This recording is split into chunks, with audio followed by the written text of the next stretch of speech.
இந்த வாரம் பேச்சு திறமையால் காரிய வெற்றிகள் உண்டாகும். போட்டிகளில் சாதகமான பலன் கிடைக்கும்.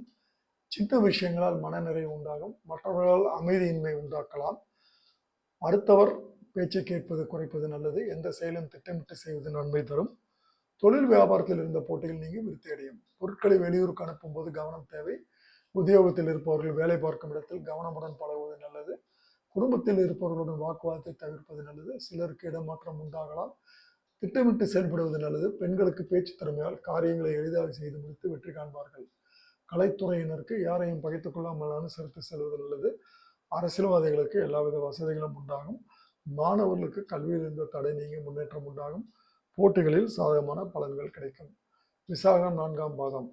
ஒரு முறைக்கு இருமுறை விசாரித்து பொருட்களை வாங்குவது நல்லது. நண்பர்கள் உறவினர்கள் அந்யோன்யமாக இருப்பார்கள். உத்தியோகத்தில் இருப்பவர்களுக்கு அதிகமாக உழைக்க வேண்டியதாக இருக்கும். சற்று முயற்சி எடுத்தால் பதவி உயர்வு உங்களை வந்து சேரும்.